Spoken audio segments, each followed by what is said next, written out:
Now they've got to start from deep in their end of the field, and Garrison Hurst takes advantage of it. He takes the handoff, switches to his right, gets to the 20. He's at the 30, needs to cut in. He comes back up the right sideline, breaks the third tackle, comes down to the 30. He's down to the 20.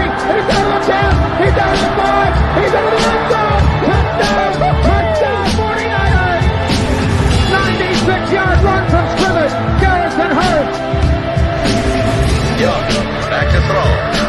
In trouble. He's going to be sacked. No, gets away. He runs. Gets away again. Goes to the 40. Gets away again. To the 35. Gets back at the 30. To the 20. The 50. The 10. He dies. Touchdown 49ers. From the Ravens 27-yard line. 49ers into the backfield. Smith on third down. He will take it himself. For first down and more. Alex Smith is in. Touchdown. His left hip. Third down, Alex takes the snap. Alex looking down in the post, and it's good! Touchdown! Touchdown 49! It is second down. Ryan takes the snap, goes to plant to the left side. It's Russell, intercepted! The 49ers pick it, and Navarro Bowman is redemption! Navarro Bowman running it all the way for a touchdown! No greater redemption! Kaepernick gets it. Hold everybody. Colin Kaepernick. What a game. Touchdown.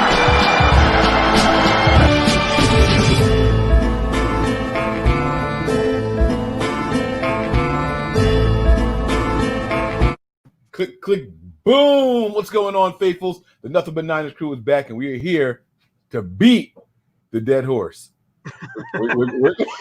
We're going to beat it tonight. Pause. You guys see the title here, Where's the Dead Horse? And so we are going to bring you guys a fun-filled show about more of the same. I'm your guy, 49ers Mike _NFL. Over here on this side is my guy, Brian. He is Stater Niner on Twitter with the underscore between the state and the nine. So make sure you guys go and give him a follow on the social media platform. And we're going to jump through some formalities, and then we're going to get down to the get down here. Okay. Yeah, I saw that. What's up with this? This is weird. Did you order this from overseas? No, that's what Brittany found at the Korean market. All right. So here we go. No promo. You're gonna try it. I don't want to try this. Try it. Look at this, Brian. Can you see what that is? Ooh, cheesecake Kit Kat. Did you say ooh? Could be good. If it came from overseas, it's probably good because their shit's better than ours. In China, they have over 200 flavored Kit Kats. That's true. With Love different flavors. candy that much. All right. Here we go. Let's get back.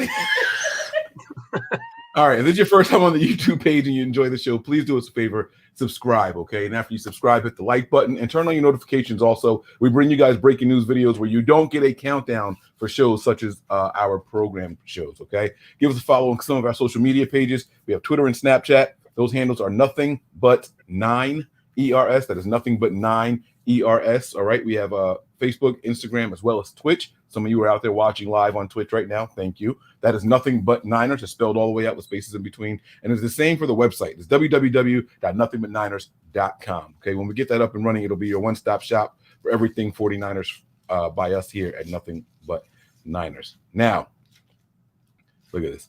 That sounds nasty, to be honest. People are saying it's good. This is what I'm talking about, man. Like, all right, I'm not that much of a Kit Kat guy in the first place. I think Kit Kats would be better if they had peanut butter in them. But I don't have much of a sweet tooth. But my wife knows I love cheesecake. I can't imagine it. Is it just like the cheesecake with the cookie crunch in the middle, or does it taste like? Is it chocolate cheesecake Kit Kat? Like it? All right, I can't. I've never had that one, so I couldn't tell you. I know that we go to World Market, especially when we have foreign exchange students in, just to get them a taste of home sometimes, and they've got all kinds of things in there with different flavored than what you're going to get from the your average store that you buy in the United States. So you've had like other flavored Kit Kats, not just the vanilla or the white Correct. chocolate. Yeah, imported from wherever, and different M&Ms and stuff like that. I mean, or when I was in the Navy, I went out to different ports and we'd have access to those things. And when you walk into a store overseas, you see all kinds of myriad. You got to try different stuff just to try it. All right, so let's just say you tried a beef jerky flavored Kit Kat. Is there? I don't know was there chocolate in it? Like, was it a Kit Kat? Like you could get like a coffee flavored one or a mint chocolate chip kind of deal, but it's like they use white chocolate to make it green, and then or you could get ginseng ones or all kinds of crazy stuff. They all have the same chocolate in them, and then it's a better version because everything you buy overseas is not the same chocolate that we use in America, so it's better. I am so afraid of this thing here. Dude, you ate a flaming hot nacho chip. You'll be fine. Yeah, but I like spicy. I don't like sweets like that. So this is weird. All right. So let's see. Brian, what's going on with you, man? How you doing? I'm good, man. I'm good. Talk to my guy. How you doing, man? I'm sorry. What's going on with you, bro? How you feeling over there? Doing great. I've just been watching the rumor mill. Obviously, everybody's all on for the movement of quarterbacks right now, talking about different scenarios and things heating up. And, we've seen this conversation happen year after year. We're going to get this receiver or that receiver, and they're coming to the Niners, and then they end up somewhere else. So, you really can't believe any of that stuff until it actually happens. But it's fun to talk about. And I know that my opinion pisses a lot of people off, and that's fine. That's what it's there for. It's to talk about things and make people think outside the box sometimes.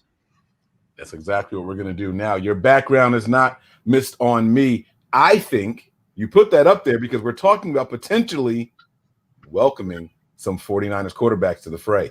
Is that why you put that up there? I did. That is exactly why I put that up there. All right. See. All right. See there. Let's go. All right, guys. So let's go ahead. Let me do my my mandatory photo post.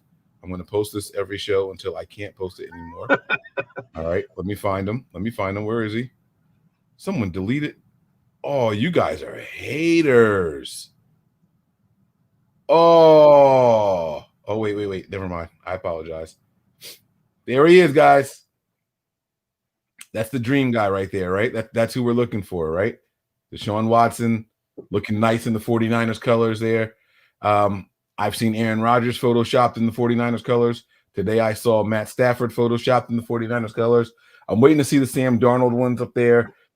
There's rumors going around and they're all over the place, Brian. That's what we're going to talk about. Exactly. We originally were going to do the defensive side of the Senior Bowl, but we're not going to do that right now. Let's talk about the rumor mill because it's heating up and we would be remiss if we didn't discuss it. All right. So let's start with Deshaun Watson since we put his picture up there. Today, he officially made it clear that he is requesting a trade. Right. The guy with a no trade clause officially notified the team that he wants out. Okay. The reason this is important is because that no trade clause. He can actually say, if you're going to trade me, it has to be to somewhere I agree to. You're not just shipping me off to Detroit. No pun intended, but I can't use Cleveland anymore. They're a playoff team. So I'm trying to think of another team. You're not just going to ship me off to Jacksonville. Can I say Jacksonville? Is that a good one? All right. But sure. You're not just going to send me anywhere to any bad organization. I'm going to be in control of my own destiny. So him making that request says, all right, I want to go somewhere where I can accomplish something. Let's try to figure out what it is that Deshaun Watson wants to accomplish because he's got the money already. So what is he looking for? Why is he trying to leave? Well, forget why is he trying to leave. What do we think he's trying to accomplish with the next team he decides to go to? Well, I think the first part is to find a team that respects him as a person and what his beliefs are, because I feel like he feels slighted by the ownership there.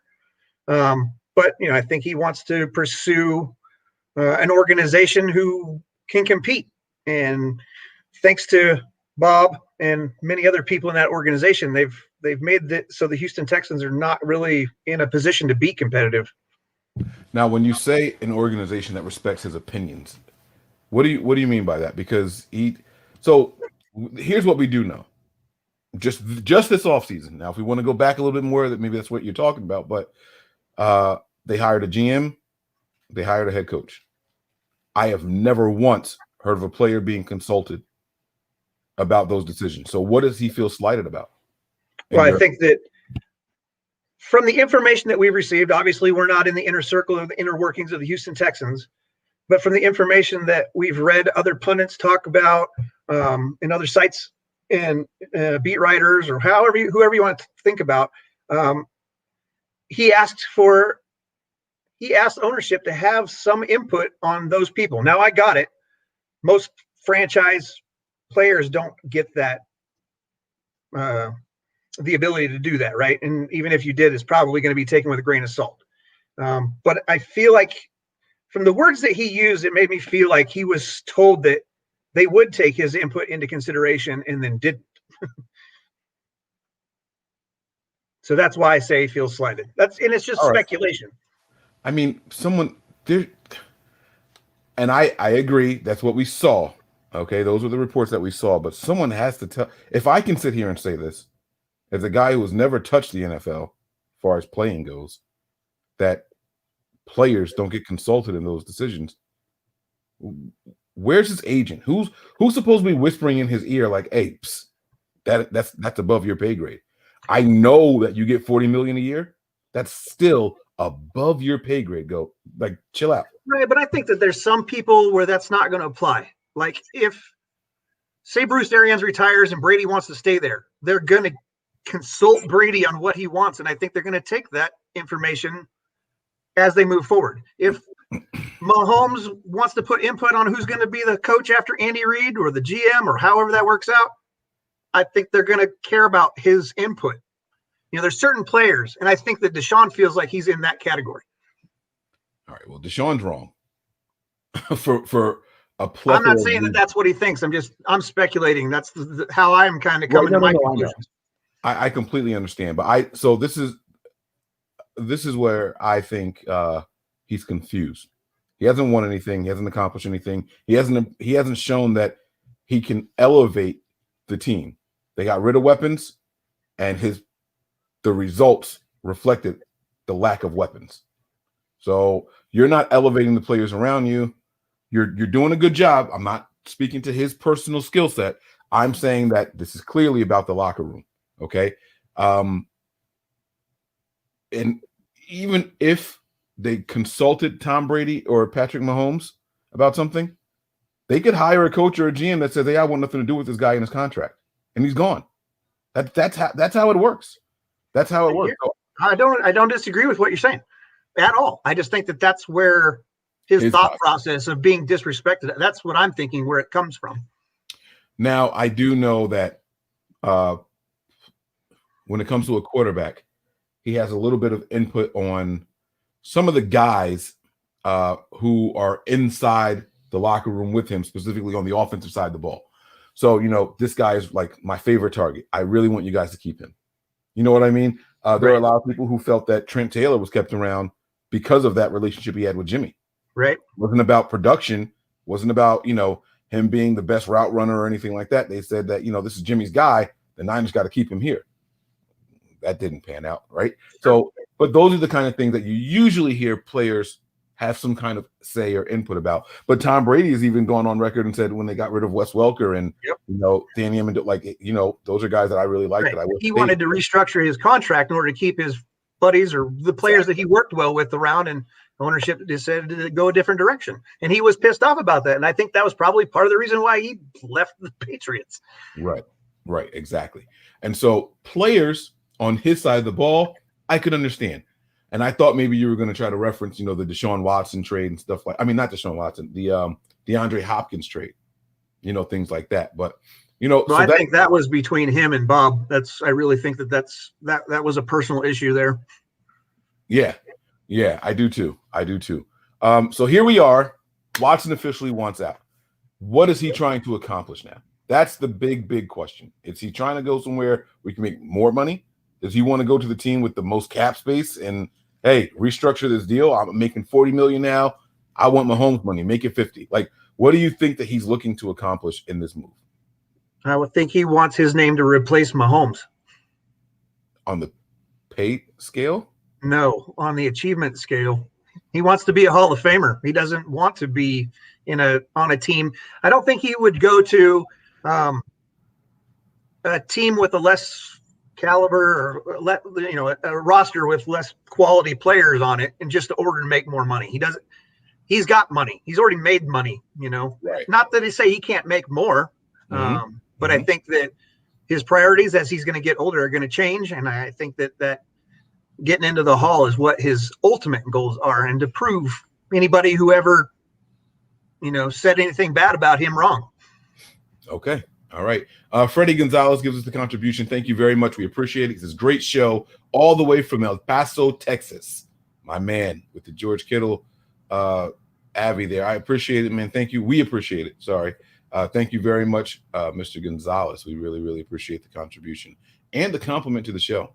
Forget the contribution, but the compliment to the show is awesome. We appreciate that. So if he wants to win, why are people telling me that the top teams on his list are the Jets and the Dolphins? I don't. To me, honestly, I don't think that came from him. I think that came from the Texans. I think that that's their way to get the money or the trades or whatever, the value out of the trade. But like I've said before, in this situation, it's 90%, 95% in his, if he's willing to sit out the season, he has control. That's what it comes down to. I think that, I could be wrong, but that's just the way I look at it. All right. So, and if he feels super slighted, one team could say, we're going to give you guys 3 first-round picks, and this team's going to say, well, I'll give you 2 first-round picks. And he could say, well, I'm going to screw over the Houston Texans, and I'm going to go to this team because I want to, I feel equally, but they're going to get less for me there, if he wants to be spiteful about it. Right. And so the reason I'm asking the question is because of what you just hinted to. He's got the final say with that no trade clause. So if the Texans are putting this rumor out saying, hey, give us those 2 first, who cares? I feel like the Texans lost all power in this situation with him officially saying it and that no trade clause. They have no control over the rest of this.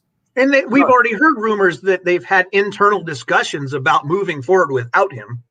So, I mean, you're giving up all your leverage. If you're already ready, the teams already know that you're ready to move on, and he's ready to leave, and he's made that official, and he has the power with the no trade clause. He gets to go where he wants to go, and the Texans either have to suck it up and take what they get for him, or they don't pay him and they can fine him for the whole year while he misses everything.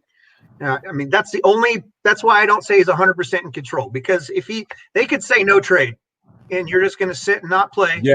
And then you're going to get fined. That's their only move they have left in the pocket there. Mark Espinosa says it's the same with Jimmy as far as the no trade clause. That's not true. Yeah. Okay. Because we have an out on his salary. That's the only reason that's not true. We can dump him for a $2 million cap, $2.8 million cap hit, and he's gone.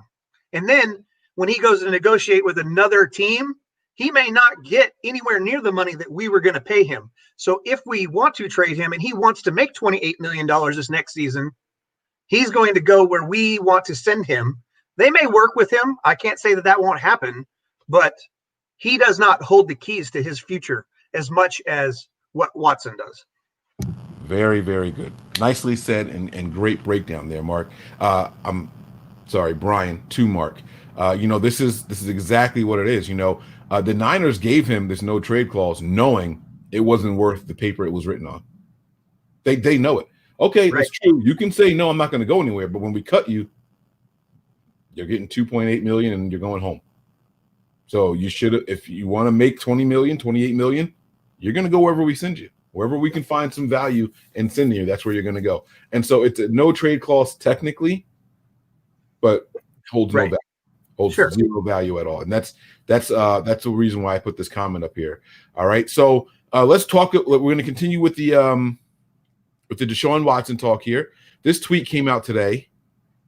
I hope I can click the right one. All right. This is from Spot Rack. Okay. And this is what they do. They kind of do the salary cap thing. This is what they do. Now, some people say that they don't like their site. That's neither here nor there. But this was an interesting tweet I felt like we should discuss. With the Texans having already paid out his $27 million signing bonus and with 3 years, $82.5 million guaranteed remaining, Deshaun Watson is now essentially a $27.5 million per year quarterback for his next team. A veritable steal for contenders looking to upgrade at the most important position in sports.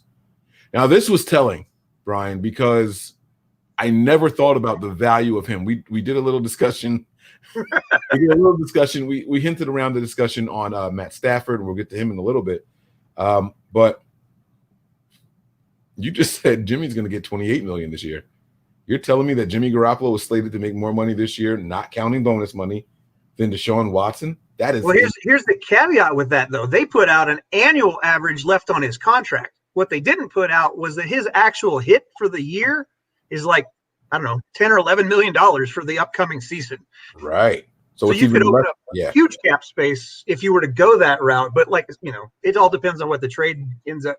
If there's a trade, it depends on what the transaction includes. Okay. All right. So let's play this. Let's play this game here. All right. Deshaun Watson wants to create a legacy. He wants to replace Patrick Mahomes, as you say. He wants to go to the big stage. He wants to win and look good on the big stage. He wants to win that Super Bowl and start putting his name in the history books. What organizations can you think of that will be good fits for him? You're not allowed to say 49ers. Well, I wasn't going to start there. Okay.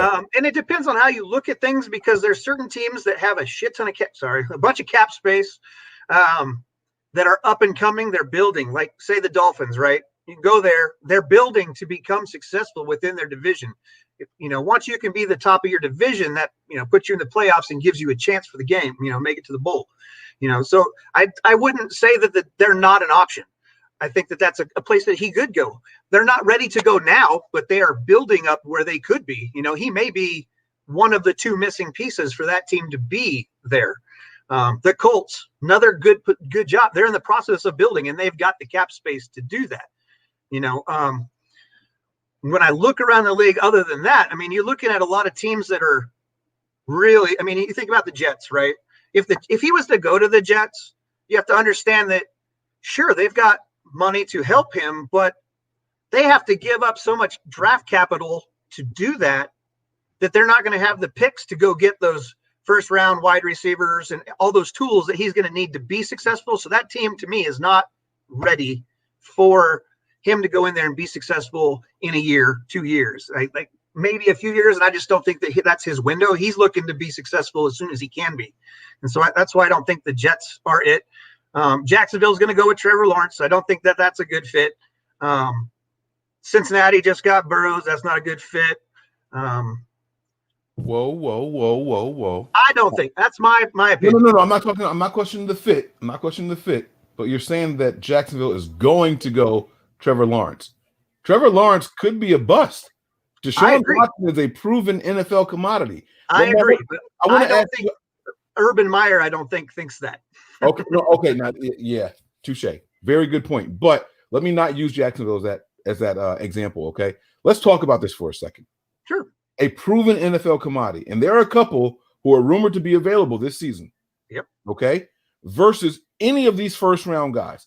You, Brian, you're the GM of the Nashville Potato Huskers. I don't know, we're making up a team here. Okay. You've got $100 million in cap space. You have a top 10 pick. What are you doing? Knowing all these veterans that are available and the prospects in the draft. What are you going to do? Personally, with this, like if it was set up like that and I still had the ability to get the weapons for him, I would go after Watson, excuse me. If I was the GM of because like you said, he's a proven commodity. The draft's, it's a lottery. You could miss, you can hit, you may get some guy who's, Trevor Lawrence may come out and be, Fitzpatrick.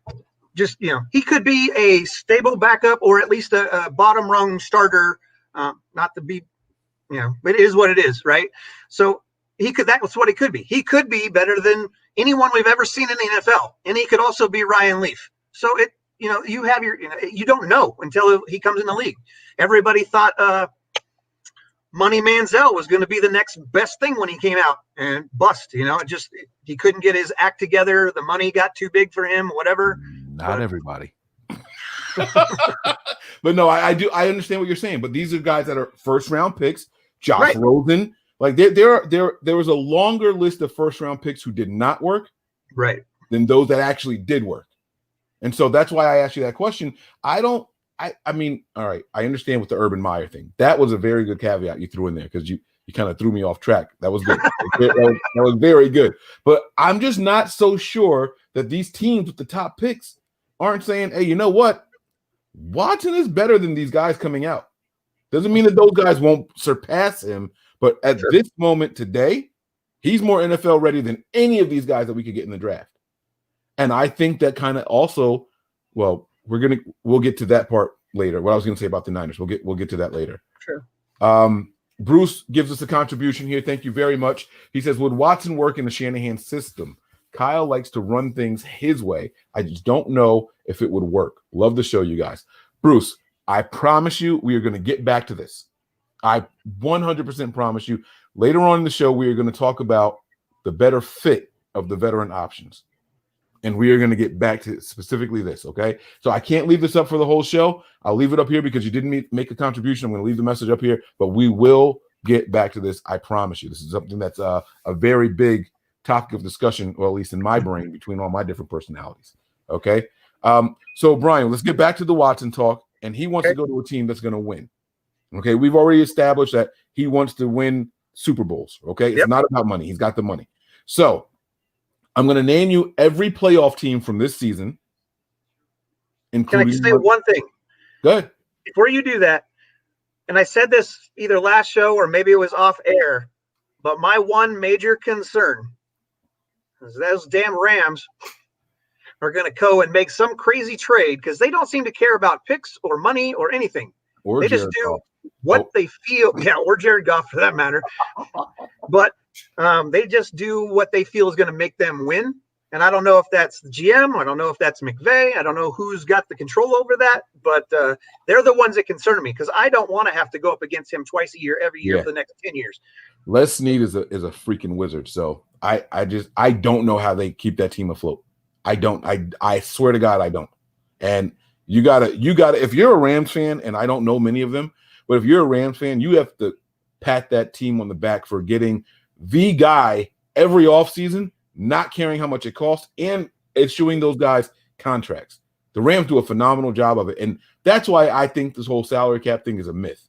I think it's just something on paper, and there's no definitive date as to when it has to say a certain number.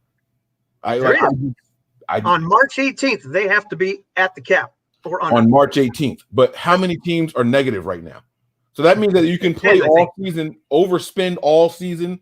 You get what I'm saying? Like that's why I'm saying this whole thing is BS, because on March 18th, every one of your free agents are going. You can cut everybody. They can all go. And then, all right, we're good now. And the next season, let's be negative again. And then cut everybody after the season's over. And then, you know what I'm saying? Like it's a fluke.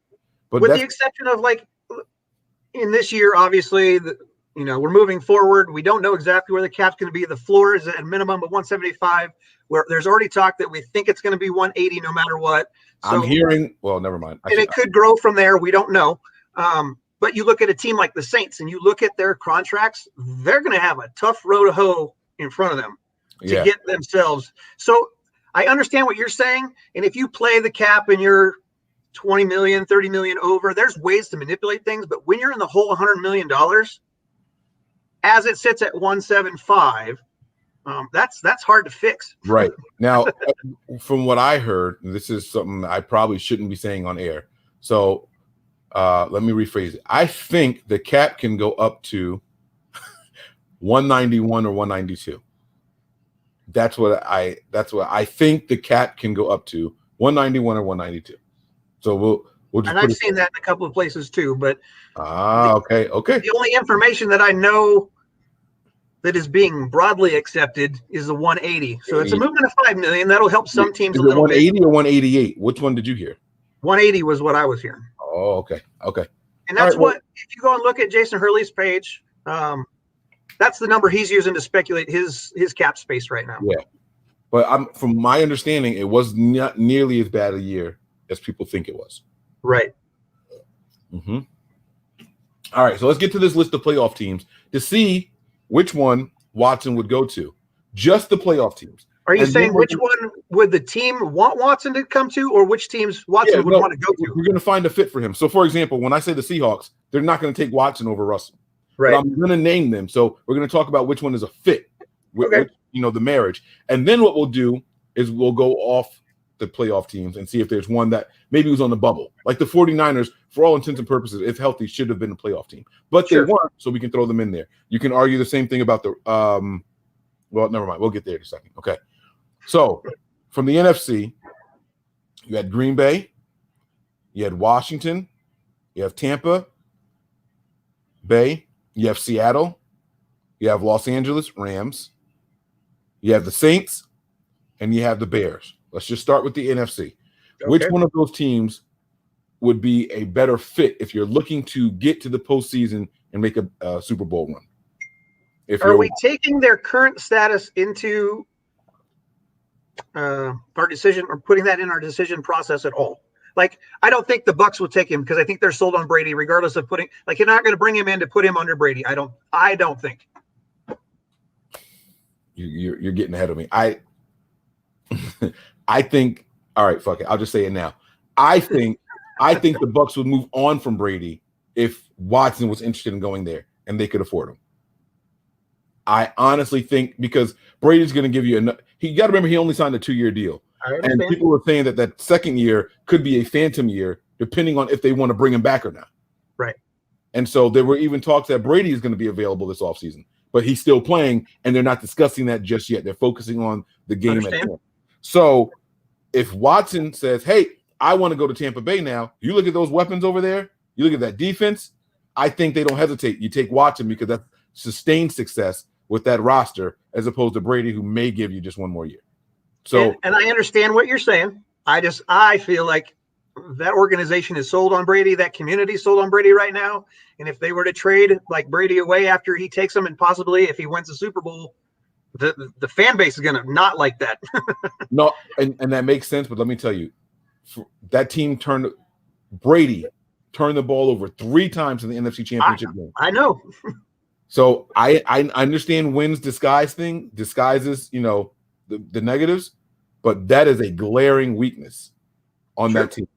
And I don't disagree. I just don't see him going there. I don't see the franchise bringing him there. All right, cool. All right, not to say it couldn't happen. I just don't see it. Right. Now let's look at these NFC teams. Which ones do you think, if any, would be a fit for him to at least get to the playoffs and try to make a run? So after the teams that you named, I think that the Washington football team, I think would probably be a good fit for him. And I think that I haven't looked at their cap space, but I think that they're going to be in a good enough position that they could probably bring in some free agents to fill in the pieces that he might need to make that the best possible team that they could have. I think the Green Bay is not going to bring him because I think that they're stuck in their situation that they're going to be in. And you already have Aaron Rodgers waffling that he just wants to renegotiate his contract or an extension or something. So I don't think that that's a spot. Chicago is probably a good fit, but I think that their cap situation is not as friendly as Washington this coming season. So I think like re-signing some of their free agents is going to be difficult.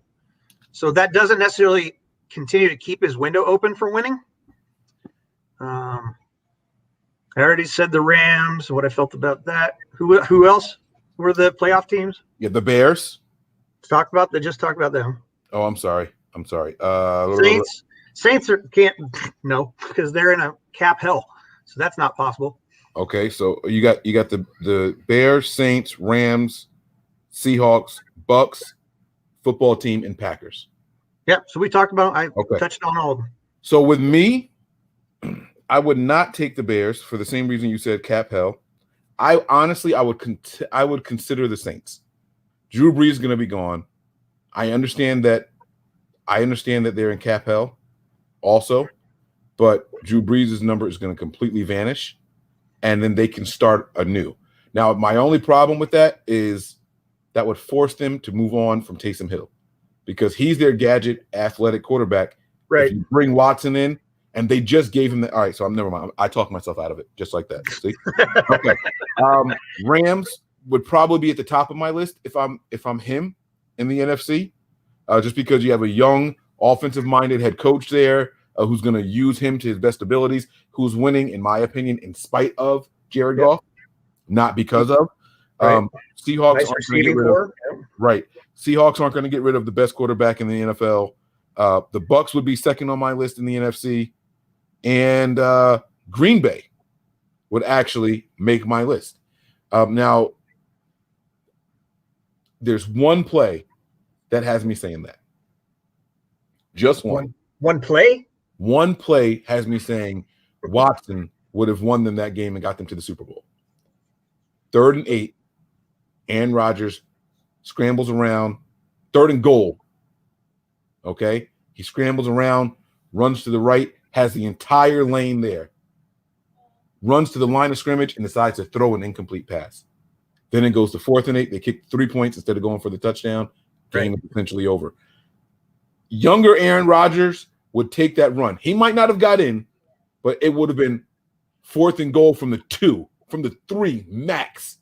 If that's Watson, he might even get in.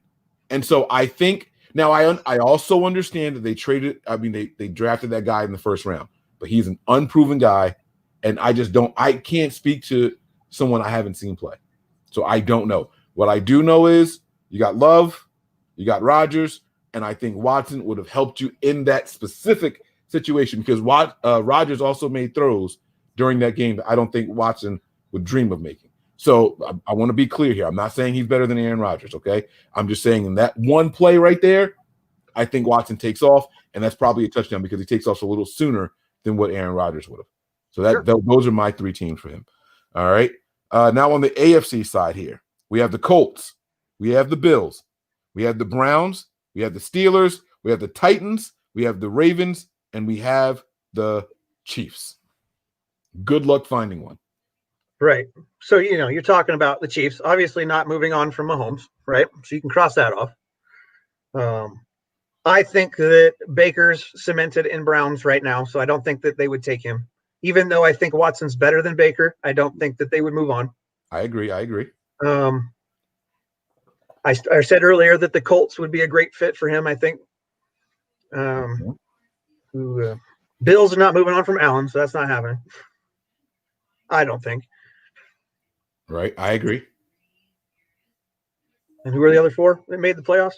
All right. So that leaves you with the Steelers, the Titans, and the Ravens. Now, there's some good teams on this list for Watson. There are some really good teams. I think Watson would be an upgrade for the Ravens, but I don't think the Ravens move on.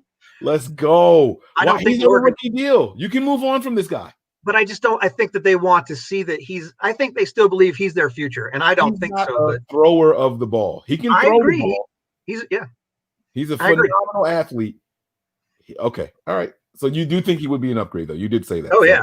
I think. I'm not sold on Jackson. I'm not. Sorry. Steelers. I said 3 years ago they need to start looking for a better replacement for Roethlisberger. At least 3 years ago. Rudolph. They got the red-nosed reindeer guy. Yeah. We'll just beat him over the head with his helmet. It'll be fine. Don't spit it out, Mike. No. Not getting me. What about the Titans? See, that's another one. I like that one too, but upgrade. I don't know it's definitely an upgrade. I just don't know what off the top of my head, what their cap situation is on whether or not they'd be able to keep enough of the core together to make them still competitive with their receivers and tight ends and running backs. Yeah. Obviously, you've got Henry, which is going to open up your pass game because they're got to worry about him all the time. And they've got 6'3" or 6'4" Corey Davis, who's been brutally misutilized. Sure. Like, brutally misused. Oh my God, that guy's been mismanaged so bad. Oh, so it's horrible. The Titans, I could see that. I have a hard time with the Steelers, but he would definitely be. I mean, they need somebody. So yeah, but I think the number one spot for him in the AFC would be the Colts. Okay, in my opinion, I like it. I like it a lot. I like that a lot. I'm gonna challenge you on that, and I'm just gonna go with the Titans, just to be different, just for the purposes of arguing. But I do like the Colts. Cap space, roster, the line, everything is there that you want. The run game is there even. They've got T.Y. Hilton still, who's got the burners, who can make the beautiful fit. But just to be different. But I mean, they have the money to go pick up another burner or a possession receiver or the running back. If they want to bolster their run game or go get a a tight end or whatever they want to do. They have the money to do that. Yeah, Mark Espinoza types a comment. I haven't read the contribution, so I won't put it up. But he said A.J. Brown, Corey Davis, and King Henry. Yeah, imagine that with Watson. Oh, my God. That's a nightmare. That is a true nightmare. Oh, man. Whew. Okay. All right. Now, let's talk about the fringe teams. Okay. I'll go first here because I do have a specific team in mind. And I'm going to say the Dallas Cowboys. I'm going to say the Cowboys. They were one game away from making the postseason this year. Sure. Mike McCarthy is there, who I think is actually a really good offensive-minded guy. If ownership would stop meddling. All right, so let me just put my little 2 cents out there. You got Zeke out there. They have really good wide receivers on that team. The offensive line is still top 12. I won't give them top 5 anymore. I think they took a little bit of a step back, but top 12 offensive line still. And the defense, they have the edge rushers over there. They can put some pressure on guys. And I think that if they had more faith in their offense scoring, that the problem is that the offense was very inconsistent. You'll see a game where Dallas will put up 38. They'll play a worse defense and they'll put up 17. You just don't know what you're going to get week to week out of that team. And so my fringe team from the NFC, without using the Niners, would be Dallas. Do you have a fringe NFC team?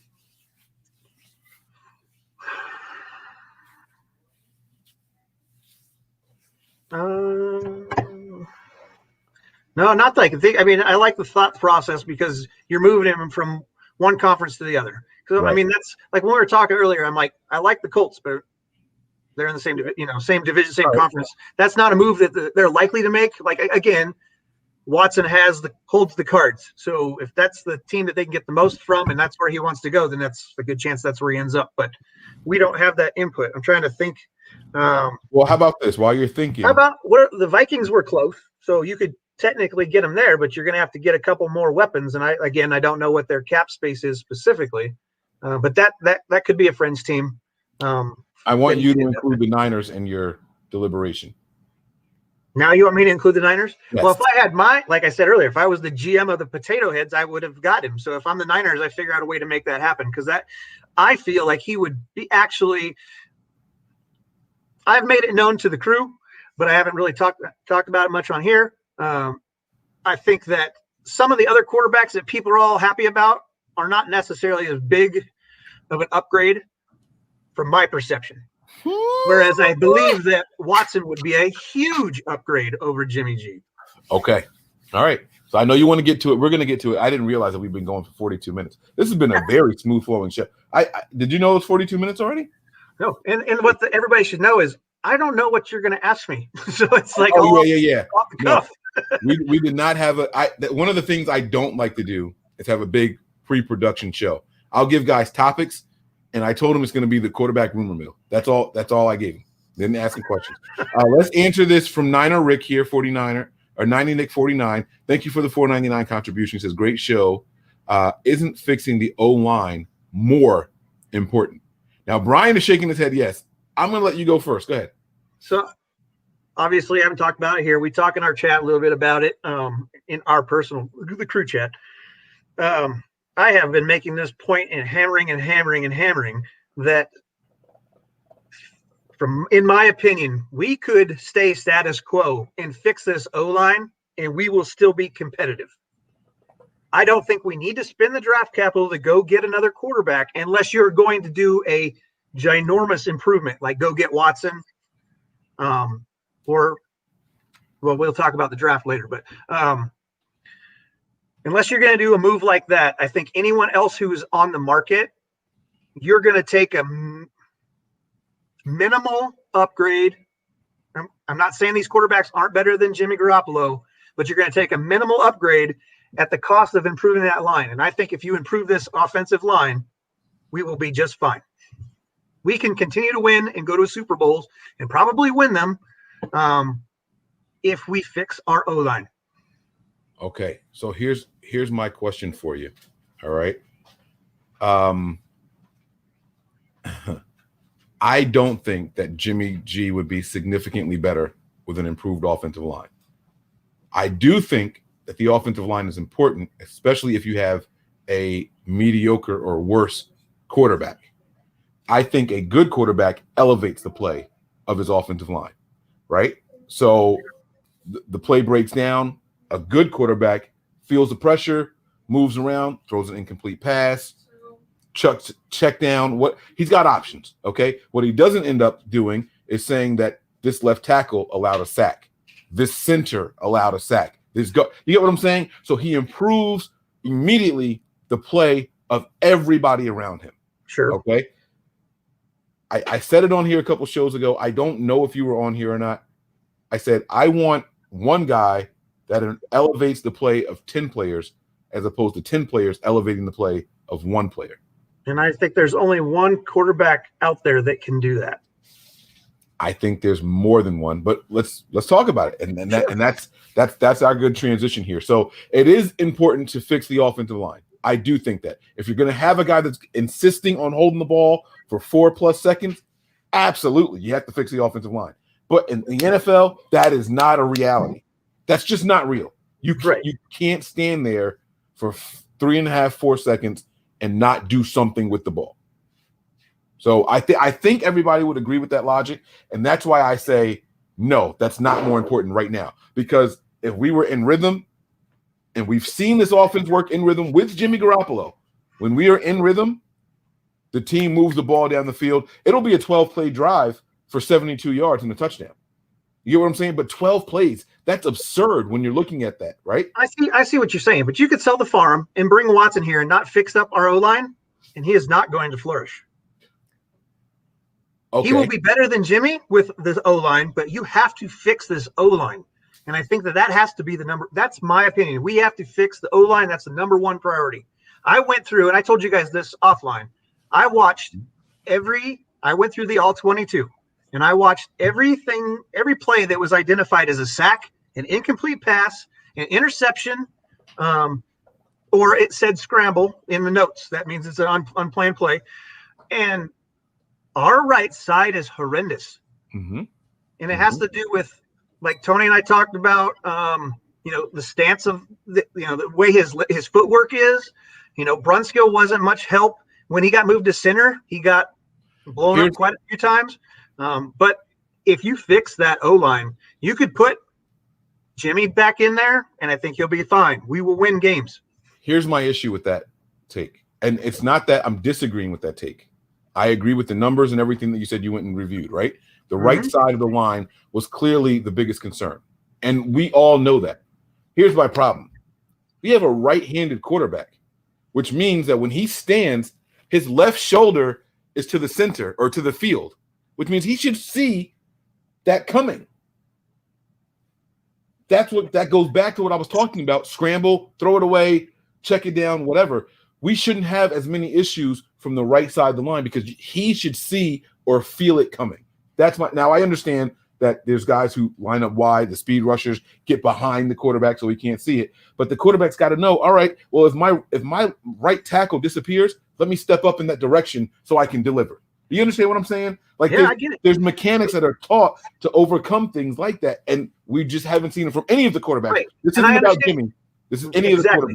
Because last year, when I'm talking about every game, I watched every game. So I watched Mullins play, I watched CJ play, and I watched Jimmy play. And one of the biggest things that you'll see when you watch that is when McGlinchey gets beat, he is already to the right-hand side behind Jimmy, to the point where Jimmy can't see them. He's out of his peripheral.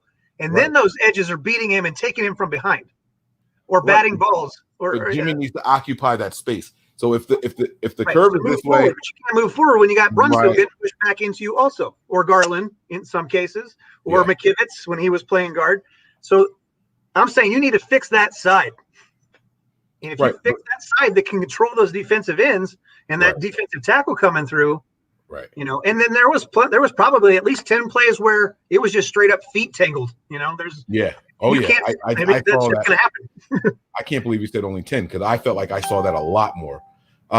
Now, Niner Rick responds. He says, "You're right. A confident QB gets rid of the ball faster, which helps the rest of the team." Right? That happens, but not all plays are designed for quick throws. There are some plays where I know for a fact that the play caller says you're probably going to take a hit on this.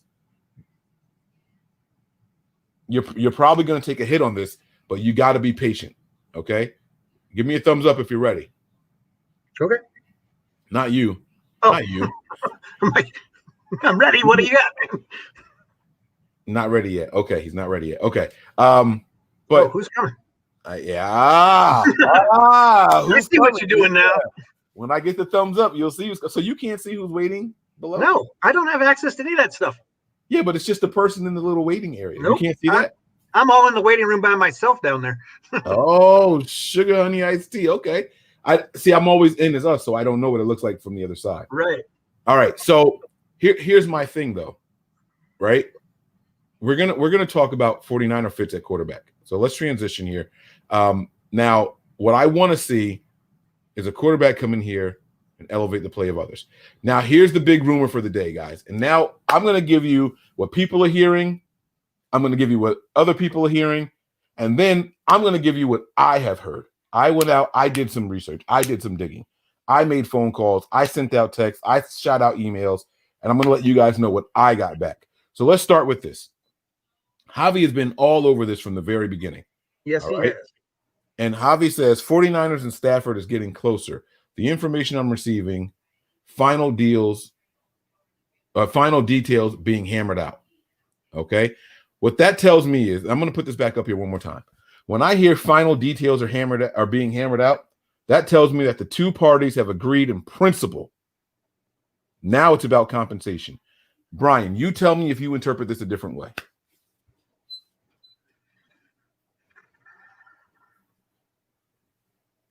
I'm trying to find out another way to interpret this tweet, but whatever you say, I'm going to take it into consideration so we can proceed with the conversation. Because I don't know how else to interpret this tweet. But the way he's putting that out is, well, I know that he's been around some people in a certain area where there's stuff happening.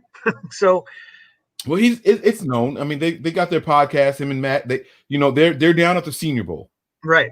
Okay, so that, take it for what it's worth. They're down at the Senior Bowl. Right. So if he is indeed in the loop or has some way of knowing some information that's being hammered out wherever his sources might be, this to me says that, that where there's smoke, there's fire, and this is going to happen. That's what I get from it.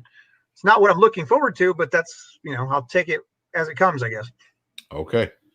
All right. So where there's smoke, there's fire. But how do you interpret the wording here? So when you go to tweet something like this, you have to be very careful with your word selection. You can't say the deal is done. Obviously, it's not.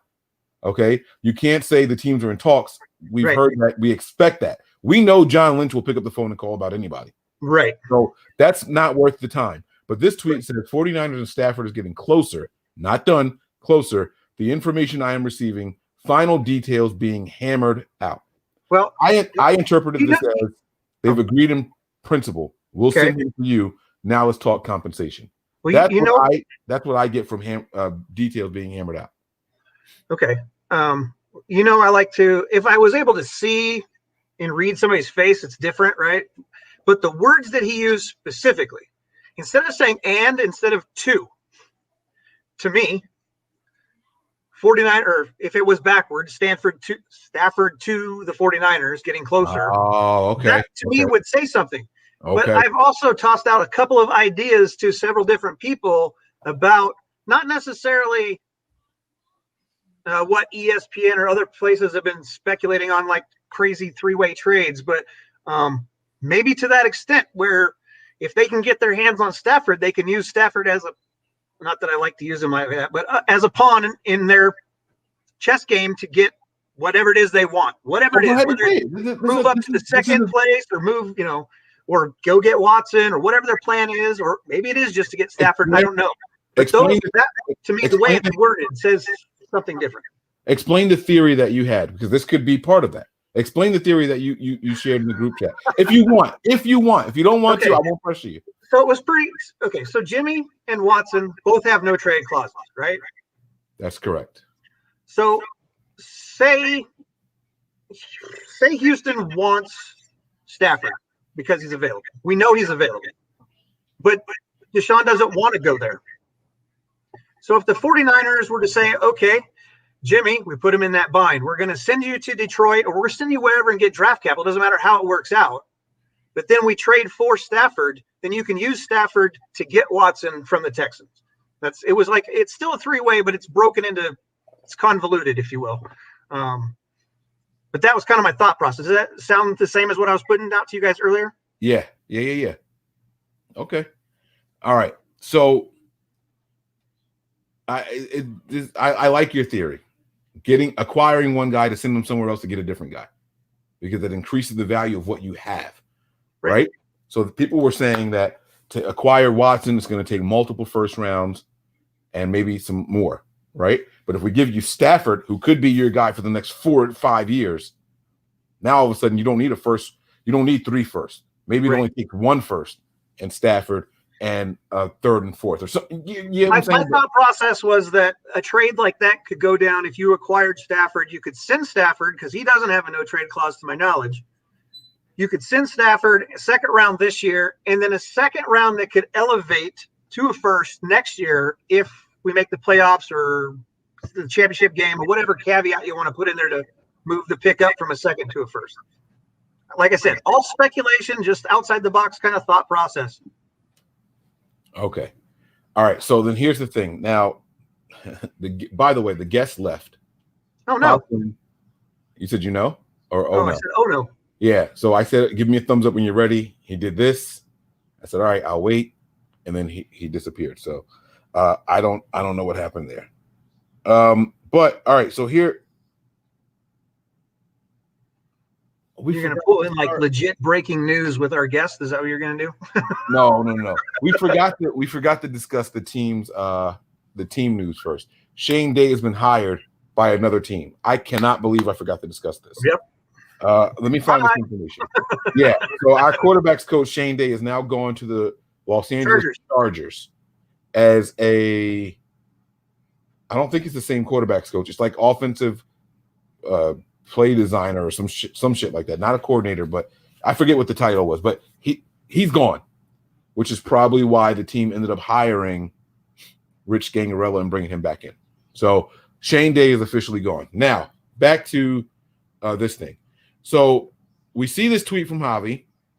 Okay, look at the time on this tweet: 3:14 p.m. Now, later in the day, this comes out on ESPN Radio. Take a listen. I'm sorry, on KNBR. Is it your understanding that the 49ers would be in the middle of that conversation? I don't know that. I have not heard their name in relation to Matthew Stafford just yet. And there are so many different quarterbacks out there this offseason. And I think they like the one they have. You know, it's a question of, is there an upgrade available? And at what price? What's the cost if you do that, right? Okay, so that was Adam Schefter being asked by the host on KNBR if he's heard the Niners and Stafford are close. I'm going to play it one more time for people to hear, all right? And I'll pay attention to how he answers the question, and then he goes into what he thinks. I think they're happy with the guy they have. So that's not what he heard, but then he goes into what he thinks. So in the beginning is what he's heard or hasn't heard, and then he goes into what he thinks. So listen to this again. Is it your understanding that the 49ers would be in the middle of that conversation? I don't know that. I have not heard their name in relation to Matthew Stafford just yet. And there are so many different quarterbacks out there this offseason. And I think they like the one they have. You know, it's a question of, is there an upgrade available? And at what price? What's the cost if you do that, right? So Javi says details being hammered out. To me, that means, compensation. Sure. Schefter later goes on and says, I haven't heard anything about the Niners and Stafford working out a deal or the Niners even being interested. In fact, I think now that the rest of what he thinks is irrelevant. I just want to know what he's heard. Okay. So I hear all that and I get busy. My fingers start working. Boom, boom, boom, boom, boom, boom. What do you know? What have you heard? Anything you can tell me. All right. Now, before I continue, Did you interpret Adams' words the same way I interpreted them? I think that I do. However, I also take into my thought process that Schefter isn't going to put out any information to the public that doesn't have some legitimacy behind it. So to say that he hasn't heard anything about that when we know that it's everywhere in the media, to me says that he hasn't heard any legitimate talk about it from the people of either Stafford, Detroit, or the 49ers. Yes. Doesn't mean he hasn't heard it from somebody else, but he hasn't heard it from those three pieces.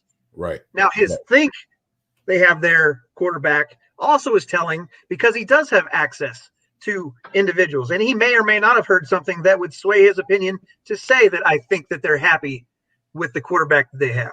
Right. So he obviously, just like we see with Kyle and John, they're not going to say, they can't speak to certain things because they can't talk about players that are under contract with other people. But Adam, that doesn't apply to Adam Schefter. I understand, but it's in the same thought process. He is built his career on putting out viable, it's respected information, right? Yeah. A lot of people won't even think it's true until Schefter tweets it. Right. Now, Steve has a great point here. Now, I heard the Schefter thing later, so I apologize. Schefter interview was in the morning. Javi tweeted later on in the evening or afternoon. All right, depends on what coast you're on. But either once I read this stuff and I heard the audio, I started sending out messages. Okay, and so here's what I found out from people that I communicate with. The 49ers are looking, and this is all obvious. I'm not going to say anything groundbreaking here. But if you want to say Mike is reporting from sources, then fine, so be it. Everyone that I spoke to all came back with similar things. The 49ers are looking at every single option out there. Yes, they are looking in to Matt Stafford. Yes, they are looking in to Deshaun Watson. Can I say other names?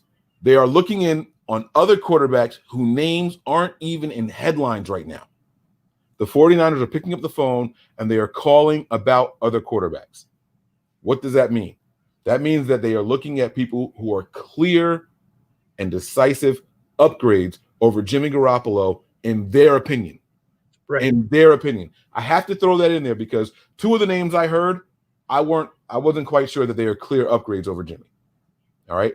I will not say those names, but I heard that there's multiple people that they are interested in.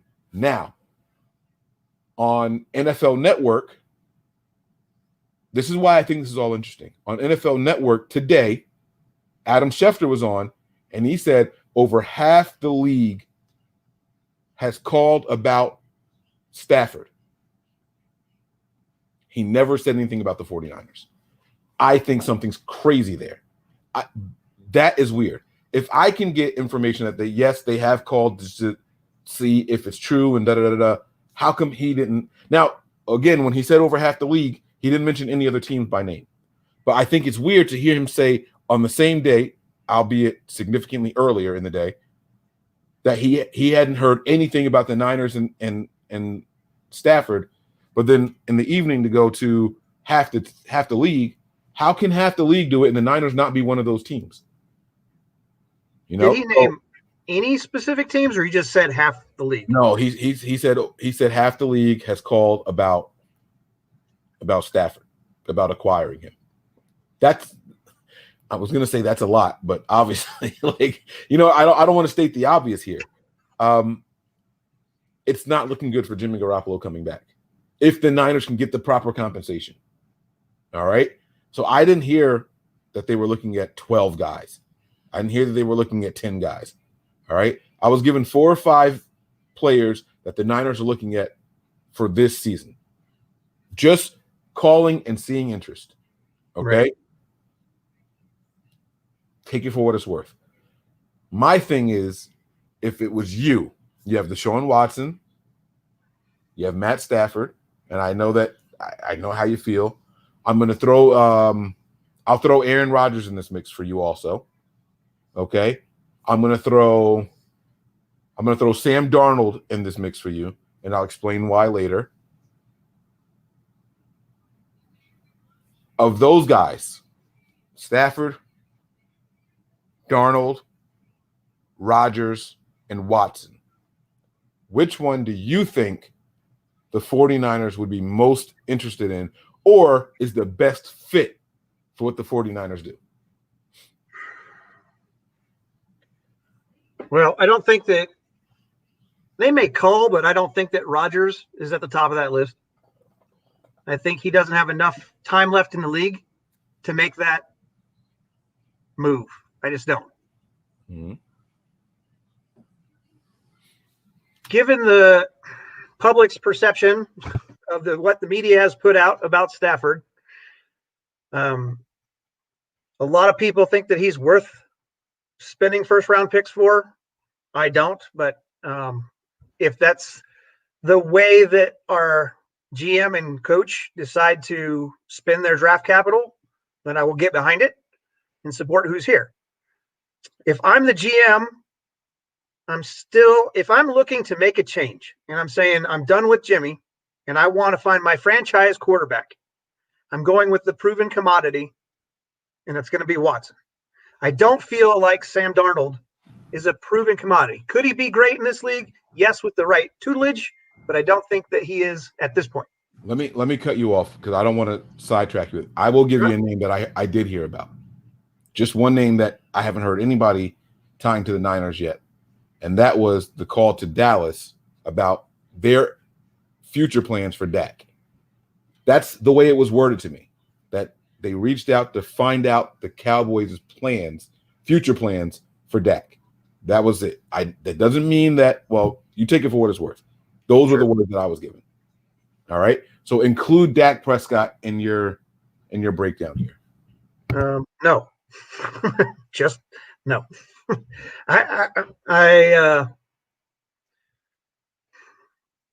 Would he be an upgrade over Jimmy? Yes.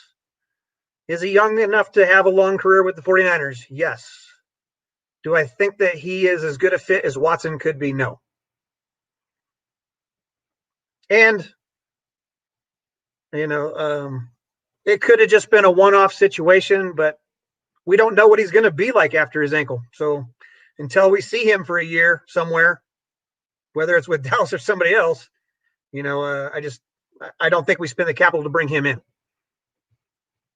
Yeah. Now, I do think that the only reason they called about Dak is because compensation has to be at an all-time low. I'm not saying he would be the cheapest guy to acquire, but with that injury, it would have to. He might be the cheapest guy to acquire for the talent that he has. I don't know what that means. Okay, so I think that he would come at a price that would be probably a little bit more than Stafford's price, but I think he is tremendously more valuable than Stafford would be to this offense. You think, okay, now we're on to something here. Thank you, Michael, for the contribution. We really appreciate that. Let me take this off of here. You think the compensation for Dak and the play of Dak would be higher right now, knowing that season-ending injury? If they're going to gamble, I would rather them gamble in that direction if he can pass a physical than to gamble on.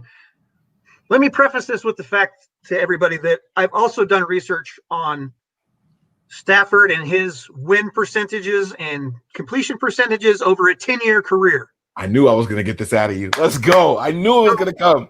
And as I talked with Tony about, maybe I put too much weight on it. But when you've got a player who plays 9 guaranteed games in a stadium in a controlled environment, now you're going to move him to where at least all those 9 games are going to be outside now.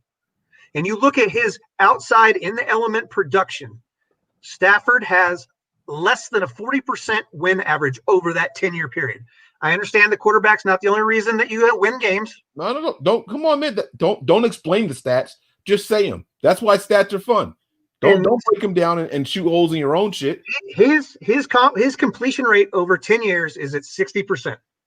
When and he averages outside. Huh? Oh no, that's overall. No, these are just his outside stats. Okay. Or in the elements, whatever you want to call it, outside of a dome.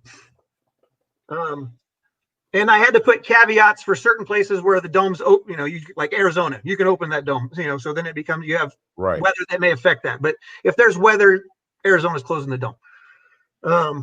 And then he, over 10-year period, he averaged 270.8 yards per game on those outside games.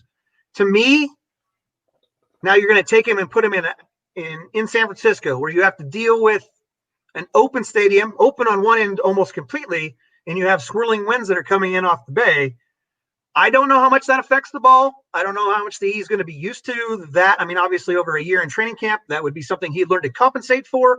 But I'm just thinking that, to me, if they have to go and give up 2 first-round picks for Stafford, that's a no-go. I'd rather just stick with Jimmy and fix our line. Now let me shoot some holes in attempt to shoot some holes in what you're saying. Sure. Swirling winds, from my understanding, high elevation, were significantly worse at Candlestick, because you're right there by the water, versus what they are here in Levi's. So doesn't that? Yeah, I mean, he's got. I don't know. Look, Jay Tance does it here. He's got the strong arm. He throws tight spirals that breaks through the wind. So and also in the elements. In the elements, naturally you tend to run more. So isn't that why his numbers would be down like that? I'm playing devil's advocate here. I'm not attacking. I just think that a lot of people are sold on his 4,000 yards this last season, 4,000 plus, right? And then in what was it, 2014 or 16, he had a 5,000 yard year. I think he's done. That's not going to happen in San Francisco. That is how I look at it. That's not going to happen with Kyle Shanahan, because he's a run guy. Well, Shanahan likes to run. Our system doesn't go for that. I get that. So then he's not going to produce those same numbers. But I just think that people have a tendency to think that, oh, well, he did that in a dome, or they don't think about it. He did that. He's going to be able to do it here. And it's not going to work out the same. And, and we got some receivers who, as great as we could go get the best quarterback who's ever played football. We have some receivers on our team who have not stone hands, but they drop more passes they probably should for the money they make. You can say Debo's name. Say his name. And Kittle. I'll piss everybody. I want to see him. If you're paying a man that kind of money, you don't miss 25, 30% of your passes that come your way. I don't have specific statistics, so I'm just spitballing with those numbers. But it seems as though our receivers is not sure-handed as some of the others in the league. Okay. All right.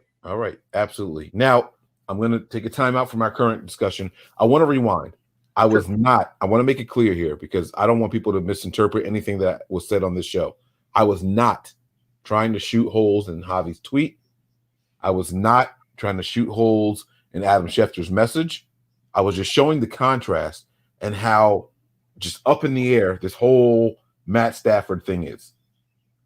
Okay? Because I know what's going to happen. I'm going to get DM saying, yo, why'd you say whatever about, what Javi said or what I said or whatever. I'm not, that's not what I was doing here. That was just to illustrate the two opposite ends of the spectrum that we were hearing all on the same day about the same player and the same team.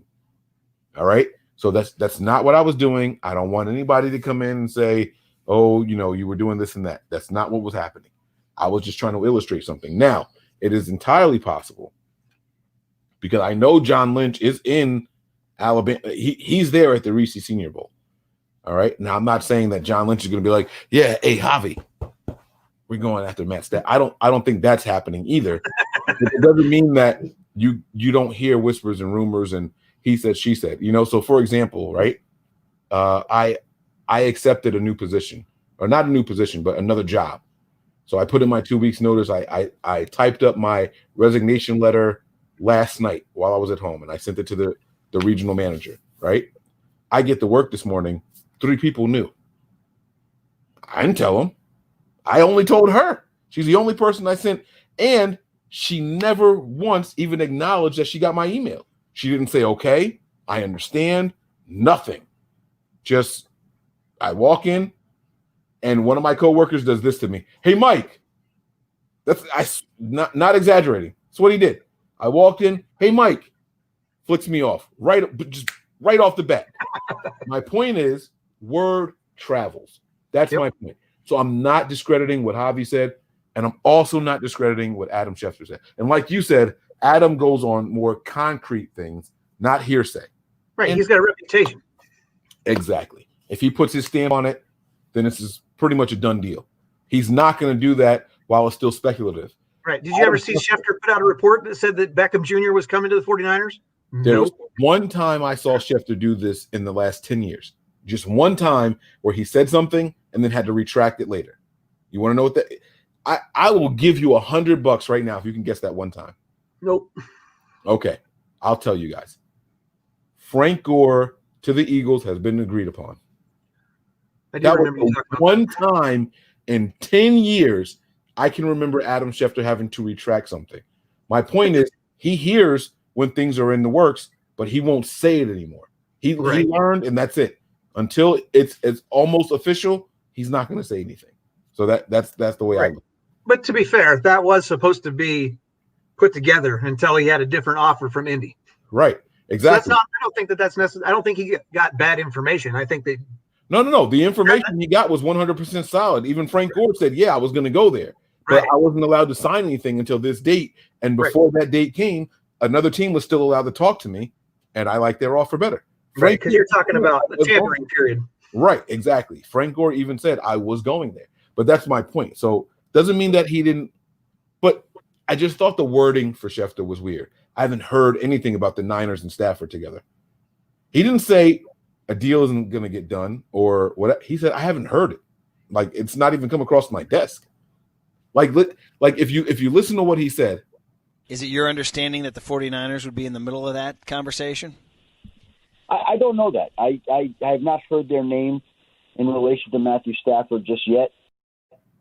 That's it. I haven't heard their name to Matt Stafford yet. He said yet. Maybe he hasn't got to the West Coast teams yet. I don't know how he goes through his list. You know, maybe he goes through by divisions and he hasn't got to the NFC West yet. I don't know how he does it. So I'm not trying to shoot holes in anybody's theories or anything. I just want to make it clear here. I don't want beef. I'm not looking for smoke. Everybody's got people that they talk to. All right. Works both ways. We're just reporting here. All right. So back to it at hand. Let's do this. We're going to wrap this thing up here. You've got Aaron Rodgers. You've got Dak Prescott. You've got Matt Stafford. You've got Deshaun Watson. And you even have Sam Darnold. If you could pick one of those guys, knowing our cap situation, knowing the uncertain cap, knowing our draft picks, and we're pretty loaded this draft. Yeah. I think we're pretty loaded this draft. What move does Brian make for the 49ers going forward? Final answer. I already told you. I think if the team is ready to move on from Jimmy, if that part is done, like we are finished with this guy, no longer even an option, even if we upgrade the line, we have no belief that he's ever going to be a franchise quarterback, then you go find your franchise quarterback. And I think if it's me, I'm taking Watson. That's not what I'm asking you. I will take Watson. I would go for Watson. I would go get Watson. Hey, Mike, I would go get Watson. The only reason I'm saying that's not what I asked you is because Jimmy is included in a quarterback option for the 49ers. I don't want you to just write him off. I don't want that because you, Brian, may believe that with a really good offensive line, Jimmy could be a Super Bowl winning, multiple Super Bowl winning. If that's what you believe, I want you to say that. So that's why I'm saying, what do you think? There has to be, for me, there's a caveat to that. If you're willing to spend the money, if you spend your first 2 or 3 first picks to work on this line, or you go acquire Alex Mack and you go get yourself a reliable right guard that can help Mike out on the edge, then I'm going to stick with Jimmy. I would, because of the financial situation. Now, if you can work that out and still get Watson, then I would go get Watson because Watson he's younger than Jimmy. He's already been in the Pro Bowl 3 times out of the 4 years he's been in the league. I mean, that's where I would go. If you're going to go, you go big or you go home. You know, going to get Stafford to me is a minimal upgrade over Jimmy. Granted, he can do things better than Jimmy. I'm not going to deny that to anybody. He can throw the long ball better than Jimmy. He could probably scramble out better than Jimmy. He can do a lot of things better than Jimmy. But if I'm the organization and I still have faith in Jimmy, I'm keeping Jimmy and fixing my O-line so Jimmy can stay healthy and be productive like he was in 19. But as I said before, I would go get Watson if that's a possibility, because he is better than Jimmy, in my opinion.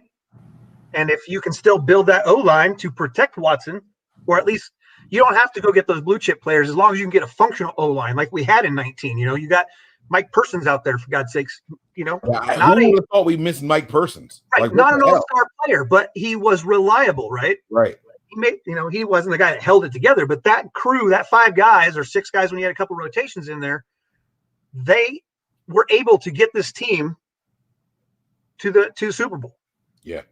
Yeah. So if I have faith that Jimmy is that guy, then I keep him. Yeah. But I think the team has to fix the O-line if that's what's going to happen. Now you're going to have to give up draft capital to go get Watson. So you're going to have to find a different way to build your O-line. So you go get Alex Mack, still draft a center that can get underneath his tutelage so that when he decides to retire in 2 years or 3 years or whatever it is, or 1 year, whatever he decides to do, you have somebody that can fill in that spot like that. You go get you a right guard who can help Mike, like I said, and those are things that's a caveat to the whole argument for me. Now, if you're not willing to do those things, then I don't think there's, like I said at the beginning of the show, I don't think there's anybody that you can really come in here that's going to be able to play at the level that we expect them to if we don't fix that O-line. Mm-hmm. I agree. And we're a spoiled franchise. We had Montana and Young, and we expect everybody that walks in the building to be those guys, to play like that. Are the Packers spoiled? Well, kind of. Bart Starr. Yeah. Brett Favre. Yep. Aaron Rodgers. Yep. Okay. So now they're screwed. I don't know if the 49ers are spoiled. I think the 49ers just benefited from 2 good quarterbacks. I wouldn't call it spoiled, but we do have a higher expectation of quarterback play. That's probably a better words. We have a higher expectations of what we expect out of those guys who we bring in to be those quarterbacks. Right. We want them to be that good. And for somebody to come in and just be mediocre or average or slightly above average is not good enough for this fan base. Yeah. Absolutely. I think that the better fit, let me not say that. I don't know what the better fit is. What I do think I know is what Kyle is looking for. And I think Kyle prefers a guy like Stafford over a guy like Watson. I think Kyle wants a guy who, once he gets through all the reads, is willing to scan and reverse and then run. Not a guy who will get through all the reads and then try to extend the play and then run. And that's truly what I think the difference is between Matt Stafford and Deshaun Watson. Both guys have nice arms. Both guys are athletic. Both guys will even run to extend plays and drives. Both of them will do that. I think it's about when that guy will run and take off to extend the play. When you hear about Dak and you hear about Darnold, neither one of those guys excite me. I'm going to take this to fantasy land. I understand wanting Watson, and I'm there with you. If I could choose between the two, give me Watson. But if I want to build this team the right way, give me the guy that I can get for less compensation and continue to build this team around him and cost me less money. And I can keep him for another 3+ years. And as much negativity as I put out into the world on Stafford, he would definitely be an upgrade over Jimmy. So don't take it the wrong way like I don't want Stafford. He's an upgrade. I still believe this team can win with Jimmy, but I don't. The part of Jimmy's game that is not working for us is the number one thing. He's not available all the time. That's right. Right? Whereas while Stafford has had injuries, he doesn't miss many games. And he hasn't missed but a couple since like when he was in the very beginning, he missed like half a season or something like that. Well, he was injured 3 times this year and still played all 16 games. That's what I'm saying. This guy does not know how to lay. He doesn't lay down. He doesn't lay down. There was a comment at, I don't know if you can still see the times on what you're doing, at 10:12. Holy smokes, that's 12 minutes ago, bro.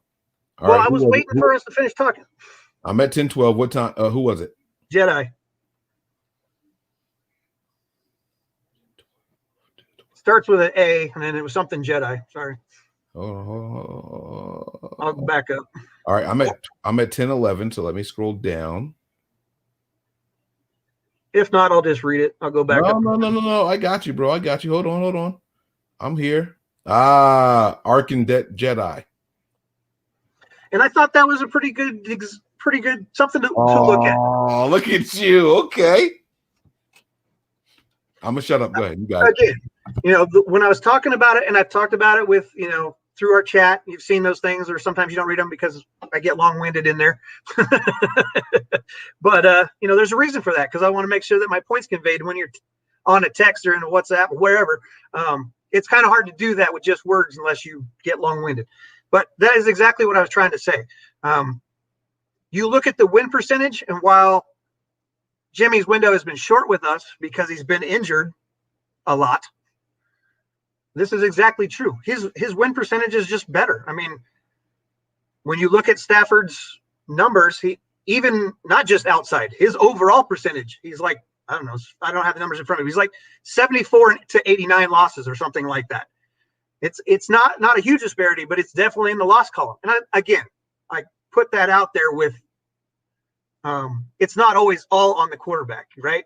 It has to do with coaching, it has to do with game management, it has to do with your receivers and your defense, all those kind of things. So there's different pieces but we've been able to win with Jimmy. And so for me, Stafford is not the answer. That's just my opinion. If I'm going to make a huge change and I want to find my guy, then spend the money and go get the effing guy that you want. And I can't speak for Kyle, not in his head. I don't know. Maybe he thinks that Stafford's better than what he would get out of Watson in this system, right? Under his tutelage. Maybe he thinks that. So then go with what you believe, which is why I will always back what this front office does, whether I agree with it or not, because they have a hell of a lot more knowledge about their personnel and what they plan to do than I do. I like everything that you said a whole lot, because I don't know who they prefer more. Okay. My guess would be that Kyle wants Stafford more than Watson. I said that already, but that would be my guess. And I'm going to say to what you just said about what I say to other players, wide receivers, running backs, corners. Players don't bring their stats with them. Just because you average 1,100 rushing yards a year does not mean on the next team you're going to get 1,100 rushing yards. Look at Le'Veon Bell. In the Super Bowl, sure, right? But the contributions and the stats are nowhere near what they were when he was in Pittsburgh, okay? And so that means something. Different teams, different systems, different players around them. Matt Stafford has never had the receiving core, not a receiver, but the receiving core that he would have if he came here. Matt Stafford has never had the run game that he would have. I will agree with that part. I don't know if I agree with you. He never had a receiving core as good as what we have here, as dynamic. Let me say dynamic. Between Marvin and Galladay, and then he had Reggie Bush and 2 other 1,000-yard receivers in that year that he hit 5,000 yards. Stafford has never had a Raheem Mostert. Wow, I can't believe I almost said that name. He's never had a Raheem Mostert, a George Kittle, a Debo, a Brandon. Like he's never had that kind of talent on the field at the same exact time. Neither have we.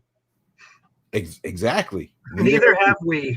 Well, the closest to it, I will say, is Jerry Rice and Taylor. No, I was talking about our current group. They've never been on the same at the same time. I was gonna say, I think that's the best 1-2 punch I've ever seen with my own eyes. I think that's the best 1-2 punch I've ever seen. But my point is, Stafford has never had all of this kind of talent on the offensive side of the ball at the same time. Not throughout his career, but at the same exact time. And if we can do it, I think his numbers look a little different as far as wins and losses. I don't think he throws for 5,000 yards because I don't think Kyle Shanahan's system is designed for a quarterback to throw for 5,000 yards. In a perfect world, if it's 3rd and 4, you have no idea if it's a pass or run for Kyle Shanahan. And I think that's what he's looking for. So you don't think that I know this is a ways back, but he had, granted, it was Reggie Bush, and Calvin Johnson, and Golden Tate, and then Jeremy Ross. Two of those guys were over 1,000 yards receiving. You know why? Because they couldn't run the ball. Well, right. I got it. Right. And that has to do with your how you set it up. But there's times when this 49ers there are times when this team can't consistently run the ball also. No, I disagree with that. I'm going to tell you why. Okay. There's times where this team, due to injuries, will produce 3 600-yard rushers. I agree. You're not getting that in any era of Matt Stafford in Detroit. You're not getting 1,800 yards. You know what I'm saying? Like that just doesn't happen. It doesn't happen there. Let me ask you this question. So say we go and give up 2nd-round pick this year. And like I said before, 2nd round next year that's potentially elevated to a 1st if whatever caveats there are. Well, this year, 2021 2nd. Next year, it's a 2nd with the ability to go to 1. Right. Okay. And that's all it takes to get – say that's all that it takes to get Stafford. We bring him in because he's a definite upgrade over Jim. We still have the 1st to go get a piece for whether it's our defensive end or cornerback or part of that offensive line, depending on what free agents we might go get. Say we're able to do all that. How long is the window open with Stafford? Very, very good question. And I thought we answered this already. I think Stafford gives you at least 4 years. And so he's going to be 34 during this season, right? No. He's 33 now? I think he's 31, turning 32. Oh, I thought he was older than that. Hold on, let me see. I actually asked this question earlier. Matt Stafford is 32. February 7th, he'll be 33. So he's 33 now, basically. For next season, yeah. He'll start the season 33. He'll finish and start the season at 33 years old. And you think that he has the longevity to play for till he's 38 years old? 37, 38. Yep. Oh, yeah. Now, here's what I would do. And I said this on Twitter. I trade for Matt Stafford, and then I draft Jamie Newman. Listen, hey, I get it. This is Mike's crazy world, and I'm just telling you what I would do. Yep. I'm getting the reason I go after Jamie Newman is because he's got all the tools, but he doesn't know how to play in a pro style offense. You get him here, and all you need from Stafford is 2 years. Anything above that is a bonus. Anything beyond 2 seasons is a bonus. Right. And Stafford can definitely give you those 2 years. And that's why Aaron Rodgers is a little scary. That's why Tom Brady is a little scary. I don't know if I want to go and get those 2 guys because I'm not sure I can get 2 full seasons out of them. But Matt Stafford, Watson, anybody else, I can get 2 years out of. I want to get Watson and I want to get Jamie Newman in the 2nd or 3rd. The only reason I say 2nd is because I think he's going to blow the combine out the water. Well, there's not his pro day. His pro day. Yeah, I think he's going to blow his pro day out the water, and that's going to suck, and that's going to shoot him up a lot of draft boards. He's at the Senior Bowl, right? He's going to play on Saturday. Yep, he is out there, and I encourage everybody to watch. And he's playing on the same team with Mac Jones, Kyle Trask. Like, he's playing on the team with the good quarterbacks. Right. He's over there with those guys. Look for Jamie Newman. I'm telling you guys right now, that's the guy. That's the guy right there. And if we can get him and Stafford 2+ years, let him learn the just get used to taking snaps under center. You know what I'm saying? Learn to listen to your center as he calls out the defense. The center position becomes more important if you get Jamie Newman. So that's what I'm looking for right there. That's it.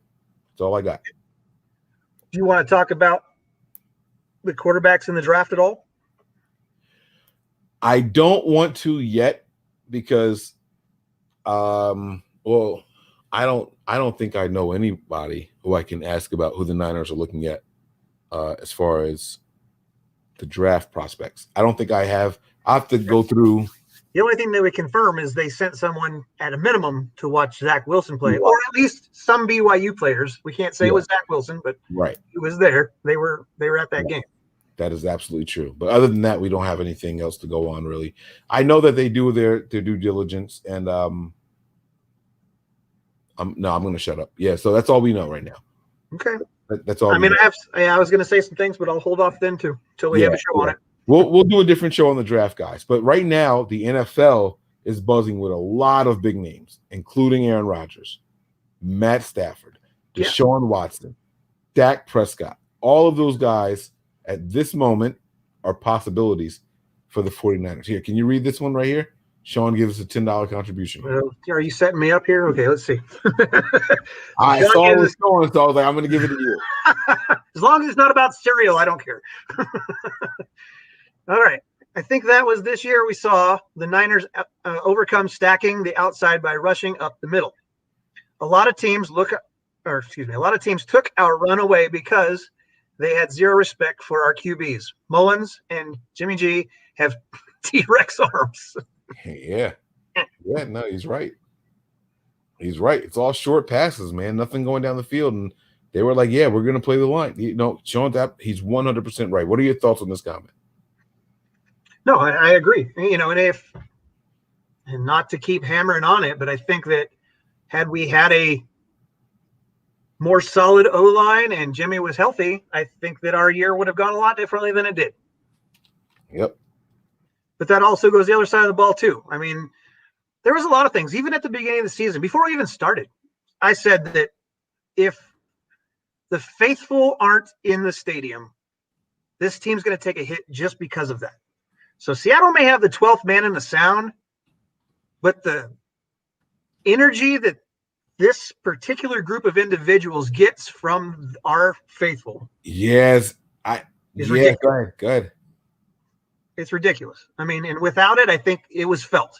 Not to mention the other things that happened after that with Bosa getting hurt, with Ford not coming back, and all the injuries that continue to compound throughout the year. I think if we'd still had, at a minimum, Jimmy healthy and the faithful were present, I think that this year would have gone a lot differently than it did. I completely agree with you. I didn't want to buy into the whole, they need the fans in the stands. I think that was very, very evident. This 49ers roster is young, and they definitely feed off the energy of what the faithful bring to them week in and week out. I did not want to believe it, but the longer the season went on, the more I believed it. On the road, I don't know our win-loss record on the road versus at home, but I feel like we won more on the road still, because on the road, you expect the people to be quiet. Right. If you're silencing the teams on the road, your team is doing something right. Again, it would, if we were, not to cut you off, but if the faithful were allowed to go to games, when we win, we travel well.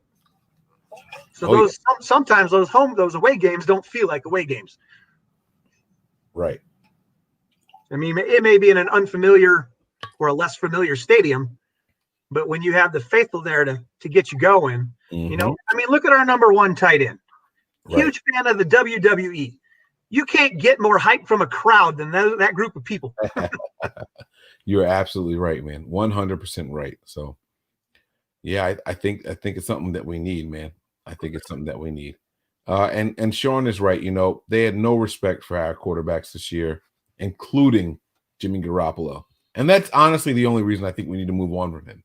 I don't think Jimmy's leg injury had anything to do with the passes he was attempting. I don't think it had anything to do with any of that, and that's why I think we need to move on from him. So, that's going to do it for us here tonight. We thank all of you guys for rocking with us. You guys got an hour and 40 minutes out of us. That is a solid-ass show, man. Thank you, Brian, for rocking that. I told my wife, hey, babe, this is going to be a quick one. It's just me and B. I was like, I'll be surprised if it goes over 40 minutes. Here we are, an hour and 40 minutes into it. So I can ramble on, man. She is going to be pissed. Let me tell you. Oh, and just for you guys out there wondering from the last show, she was talking to my mom. Fresh out the shower. Yeah, weird as hell, right? Weird as hell, but she was talking to my mom. So that's the truth, and I double checked and I looked at references and all that. Yeah, according to sources, that's who it was. So I'm good. That's gonna do it. Final thoughts for you, Brian? Anything you want to send them home with? No, I think I word vomited all over the show, so I'm good. I appreciate you, man. My final thoughts are this, man. Rest in peace to Cicely Titus. Tyson, I'm sorry, listen to me, Titus. Rest in peace to Cicely Tyson and Tom Rathman. Enjoy your retirement, man. Hang it up. Number 44. Go Niners. That's going to do it for us tonight, man. You guys stay safe. Stay warm if you're on the East Coast. It's been brick out here lately, man. That's going to do it. Prepare for glory. Anticipate pain. But always remain faithful. We're out of here, guys. Peace.